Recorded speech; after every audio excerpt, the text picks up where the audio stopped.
On the election and some of these issues that matter so much to so many of you, I'm talking about the economy as well. The former president, Donald Trump, today vowed to impose a 200% tariff on John Deere's imports. Donald Trump has made a bold announcement: a 200% tariff on John Deere imports if they move manufacturing to Mexico. I just noticed behind me John Deere tractors. I know a lot about John Deere. I love the company. But as you know, they've announced a few days ago that they're going to move a lot of their manufacturing business to Mexico. I'm just notifying John Deere right now. If you do that, we're putting a 200% tariff on everything that you want to sell into the United States. After John Deere announced layoffs and plans to move production to Mexico, Trump made it a key focus of his 2024 presidential campaign during a rally in Savannah, Georgia. But will this bold move bring jobs back or create even bigger problems for American workers and businesses? Where it all started. John Deere's decision to move some of its production to Mexico came as a shock to many. For decades, their factories in the United States had been more than just places of work. They were bread-earning sources of communities. But in June 2024, the company announced plans to shift the production of mid-frame skid steer loaders and compact track loaders to a Ramos Arizpe, Mexico plant. As a result, over 800 workers in Iowa and Illinois lost their jobs. For John Deere, the reasoning seemed straightforward: lower costs, greater efficiency, and better margins. However, it didn't feel like efficiency to those left without a paycheck. It felt like a betrayal. Communities built around John Deere factories faced an uncertain future. Donald Trump, known for his sharp rhetoric and unfiltered responses, wasted no time addressing the issue. And, as you know, this was not the first time he had taken on outsourcing. Trump had built his economic strategy around a few core ideas: penalizing companies that move jobs overseas, rewriting trade deals like the North American Free Trade Agreement, and pushing for a manufacturing revival in America. Back in his first term, Trump slapped tariffs on imported steel and aluminum, sparking trade wars, but also earning applause from parts of the Rust Belt. He saw the North American Free Trade Agreement as a deal that had drained American factories, and in 2020, his United States-Mexico-Canada agreement replaced it with stricter rules to encourage United States-based production. This strategy wasn't just about economics, it was political. Trump's voter base, particularly in the Midwest, saw him as their champion. These were regions hit hardest by factory closures, where manufacturing jobs were like identity. Trump's bold, often polarizing promises aligned deeply with these communities. Farming and manufacturing are lifelines in states like Iowa, Michigan, and Pennsylvania. And John Deere's green and yellow tractors symbolize more than functionality. They represent pride and stability. So when the company decided to move production south of the border, they faced a huge backlash. And for Trump, already running his 2024 presidential campaign, this was a perfect rallying point. He promised to impose a 200% tariff on any John Deere equipment imported from Mexico if the company continued its plans. I just noticed behind me John Deere tractors. I know a lot about John Deere. I love the company. But as you know, they've announced a few days ago that they're going to move a lot of their manufacturing business to Mexico. I'm just notifying John Deere right now. If you do that, we're putting a 200% tariff on everything that you want to sell into the United States. His words connected with people who felt ignored by globalization and big companies. To them, Trump was standing up for rights. Over the years, Trump became known for shaking things up. From renegotiating trade deals to enacting controversial tariffs, he consistently framed his policies as a fight to protect American jobs. John Deere, however, argued that its move was a practical decision. The jobs being relocated were tied to low-margin products, and the company maintained that most of its operations and workers remained in the United States. But for many in the Midwest, those explanations are stupid. They didn't see numbers or margins. They saw the erosion of their communities.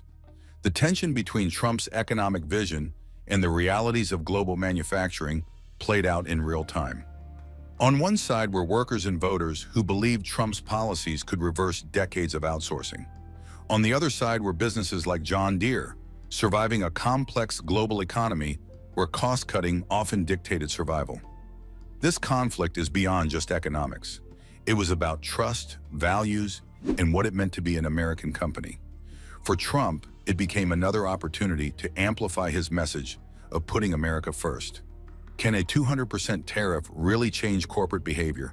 Or is this just another chapter in the ongoing clash between political promises and economic realities? And how does Trump's fiery response impact a company that is already a symbol of American industry? Trump's warning to John Deere. At a rally in Savannah, Georgia, Donald Trump openly said, "I'm just notifying John Deere right now. If you do that, we're putting a 200% tariff on everything that you want to sell into the United States." The crowd roared in approval. According to Trump, if he were to become the next president, he would slap a 200% tariff on their imports.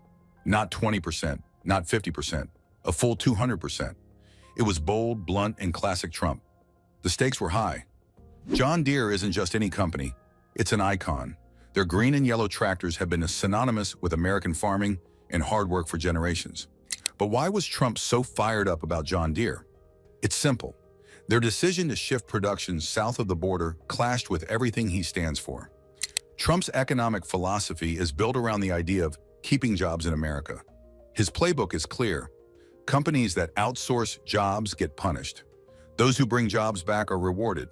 In this case, John Deere's move was a challenge for Trump. At another campaign rally in Georgia, Trump didn't hold back. He painted a picture of a nation losing its wealth and jobs to foreign countries. "We're going to bring thousands and thousands of businesses and trillions of dollars in wealth back to the good old USA," he said. And he wasn't just talking. He laid out a plan. Under his leadership, industries moving back to the United States would get access to special zones of federal land. These areas would have lower taxes, cheaper energy, and fewer regulations. Under my leadership, we're going to take other countries' jobs. We're going to bring thousands and thousands of businesses and trillions of dollars in wealth back to the good old USA. The idea wasn't just about punishing companies like John Deere, but also about luring others back.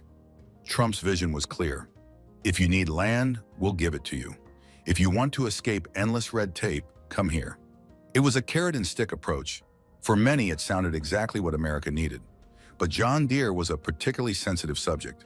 The company is seen as a symbol of American resilience, so when Trump singled them out, it was about values. To his supporters, Trump's threat felt like justice, holding corporations accountable for leaving the communities that relied on them. Still, not everyone saw it that way. Critics argued that a 200% tariff could backfire, with billionaire Mark Cuban calling the idea insane. Cuban warned that such an extreme measure wouldn't just hurt the United States economy, it could hand a major advantage to China. According to Cuban, Chinese companies could step in to take business away from John Deere by offering cheaper alternatives, leaving American farmers with fewer options. Others raised concerns that it would lead to higher costs for farmers who are already struggling to stay afloat. Trump had thrown down the trial, and all eyes are now on John Deere. What would they do? More importantly, as Trump is now president, what would he do next if they hadn't budged? And there are bigger concerns. What would a 200% tariff mean for the United States, for John Deere, and the people who rely on their products? What does this tariff mean for John Deere? A 200% tariff is no small matter. It's the economic equivalent of dropping a boulder into a pond. The ripples are bound to be felt everywhere. This policy could change everything for John Deere, United States workers, consumers, and Mexico. But how exactly? So, if Trump's 200% tariff becomes a reality, John Deere would face an unenviable decision. They could either absorb the tariff, which would gut their profits, or pass the costs on to consumers, risking their customer base. Neither option sounds great. This is especially true when you consider their decision to move production to Mexico wasn't just a whim. Deere had explained that shifting lower margin operations south of the border was a way to stay competitive in a challenging market. Let's face it, manufacturing in the United States is expensive. Higher wages, regulations, and other costs add up. Mexico, with its cheaper labor and streamlined processes, offered a practical solution. But here's the catch. By doing what's best for the bottom line, they opened themselves up to a massive backlash, with Trump leading the charge. A 200% tariff could turn a smart business move into a financial nightmare, forcing Deere to rethink its entire strategy. Now, let's flip the coin. A tariff like this might bring back some of those jobs that were set to move to Mexico. For the workers in Iowa and Illinois, It could mean more than just a paycheck. It's about stability, pride, and the belief that companies won't abandon their communities. Trump's message is clear here. Why should American companies get the benefits of the United States market while outsourcing jobs? Of course, only some of the jobs would return. Some might be automated or phased out. But even a partial comeback could provide a much-needed morale boost in areas struck by layoffs. Let's say John Deere moves production back to the United States to dodge the tariff. That sounds good on paper, but it also means higher costs. If Deere chooses to absorb those costs, their profits will take a hit. But if they pass them along, guess who ends up paying more? That's right, farmers and small businesses that rely on Deere's equipment. A 200% tariff doesn't just make imported tractors expensive, it reshapes the market. Imagine a farmer looking to buy a new tractor, but realizing the price has skyrocketed. They might hold off on upgrading equipment or even look to foreign competitors with cheaper options. Suddenly, Deere's patriotic move starts looking like a double-edged sword. Mexico wouldn't escape the fallout either. Ramos Arizpe, where Deere planned to set up its new plant, was counting on the investment to boost its local economy. Moving production there was about cheaper labor and also about creating jobs, infrastructure, and regional growth. If the tariff scares Deere off, those benefits disappear. It's not just John Deere either. A policy like this could make other companies think twice before investing in Mexico. That means fewer opportunities, not just in manufacturing, but in all the industries that thrive around it. It's a chain reaction. No factories mean no suppliers, no logistics, and fewer jobs across the board. For Mexico, it's not just about losing John Deere, it's about losing momentum. Now let's see Trump's grand vision for America and how this policy fits into his larger plan. Is it truly about making America great again, or is it about something bigger? Trump's vision for America. Donald Trump's economic philosophy can be summed up in one clear message: bring it all back home. Jobs, businesses, manufacturing, he wants them here, on American soil. It's the backbone of his America First agenda, and it's a message that aligns deeply, especially with voters in regions hit hardest by globalization. But here's the million-dollar question. Is this bold vision genuine, or is it just another round of campaign promises? During his rallies, Trump has been very clear about his goals. We're going to take other countries' jobs, he proclaimed, promising to bring trillions of dollars in wealth back to the good old USA. His plan is ambitious. Lower taxes, cheaper energy, fewer regulations, and even special zones of federal land to attract industries. On paper, it sounds like a dream for businesses and workers alike. But is it really that simple? Let's look at Trump's strategy. It's a mix of incentives and threats. Companies that stay in the United States get benefits like tax breaks and reduced red tape. Companies that outsource jobs face tariffs and public scorn. It's the classic carrot and stick approach, delivered with Trump's trademark bravado. But critics argue that his methods might be more about appearances than results. Take his push for self-reliant domestic supply chains. Trump has said he wants the United States to produce everything it needs, from steel to semiconductors. The idea is appealing, especially in a world where supply chain disruptions have wreaked havoc. But skeptics question whether this is realistic. Rebuilding entire industries in the United States would take years, massive investment, and a level of coordination that's hard to imagine. And then there's the question of whether Trump truly cares about his voter base or if he's playing to their frustrations. Many of his supporters, especially in the Midwest, see him as their champion. They've watched factories close and jobs disappear, and they feel like Trump understands their pain. His promise to stand up to companies like John Deere taps into that emotion. But is it more about delivering results or just giving people what they want to hear? Some analysts argue that Trump focuses on John Deere and similar companies more on optics than economics.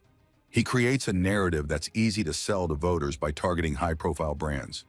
Look, he can say, I'm taking on the big corporations to protect American workers. It's a powerful message, but the actual impact of his policies is harder to measure. Critics also point out that Trump's approach has its limits. While his rhetoric satisfies voters, it doesn't address the complex realities of global economics. For example, tariffs might keep some jobs in the United States, but can also drive up consumer costs and hurt industries that rely on exports. And while Trump's base might applaud his tough talk, there's a risk that his policies could backfire in the long run. So is Trump's vision for America a bold plan to rebuild the nation's economy? Or is it just campaign rhetoric designed to satisfy frustrated voters? The answer might lie somewhere in between. Trump knows how to play to his audience, but the stakes are real. The question is, can he turn his words into action? And if he does so, what will be its after effects? A big risk? Donald Trump's announcement of a 200% tariff on John Deere imports has sparked strong reactions from all sides. While the move is being hailed as a bold stand against outsourcing, critics warn of severe consequences. Trump's message is clear. Outsourcing hurts American workers in manufacturing. He's putting pressure on John Deere and other companies by threatening such a high tariff to rethink moving production overseas. For communities in the Midwest where John Deere's factories are economic lifelines, this could mean fewer layoffs and more stability. The tariff also serves as a warning to other corporations. It says, think twice before you send jobs abroad. Trump's broader goal is to keep manufacturing in the United States and promote self-reliance. For his supporters, this isn't just about economics. It's about restoring pride in American-made goods. However, as we stated above, not everyone agrees with Trump's approach. Billionaire entrepreneur Mark Cuban called the idea insane, pointing out that such a high tariff could hurt John Deere instead of helping. Cuban argues that this policy might give Chinese manufacturers an edge, making their tractors cheaper than Deere's products in the United States market. This could make things even harder for American farmers, who are already struggling with rising costs. There's also the risk of retaliation. If Mexico responds with tariffs on United States goods, it could hit American exports like agricultural products. This would harm the same farming communities Trump is trying to protect. Add to that the potential for market volatility, and you have a recipe for economic uncertainty. While Mexico doesn't benefit directly from this tariff, it opens the door for trade relations discussions. If companies like John Deere feel the heat, Mexico might push for agreements that make their economy more competitive and less dependent on foreign investments. On the flip side, the tariff could scare off investments. John Deere's planned factory in Ramos Arizpe was set to bring jobs and growth to the region. If the tariff derails these plans, it's not just John Deere that loses. Mexico's economy takes a hit too. Other companies might also hesitate to invest, fearing similar penalties. Cuban didn't hold back in criticizing Trump's plan. He highlighted the imbalance in how tariffs are applied, noting that while United States companies like John Deere might face a 200% penalty, Chinese manufacturers only deal with 10 to 20% tariffs. Cuban said this would give China a competitive edge, undercutting legendary American companies like John Deere and increasing costs for United States consumers. Cuban's warning is sharp. If John Deere loses its edge because of this policy, American farmers might turn to cheaper foreign alternatives, and the United States could lose more than it gains. This debate isn't just about John Deere or one tariff. It's about the future of American trade policy. Trump's focus on tariffs reflects his protectionist approach, where he uses government power to intervene in corporate decisions. But critics argue that this level of involvement could distort markets and hurt businesses trying to stay competitive in a global economy. The question is whether this strategy will succeed in making corporate behavior or create unintended consequences that harm American workers and consumers. So is this a bold move to protect American jobs, or is it a risk that could backfire? That debate divides economists, business leaders, and even Trump's supporters. Trump's 200% tariff plan could change the game for American manufacturing or create challenges we're not ready for. It's a bold move with serious stakes, not just for John Deere, but also for workers, consumers, and global trade. Is this the right approach to protect American jobs? Or is it a risk with uncertain outcomes? Share your thoughts below, and don't forget to like and subscribe for more.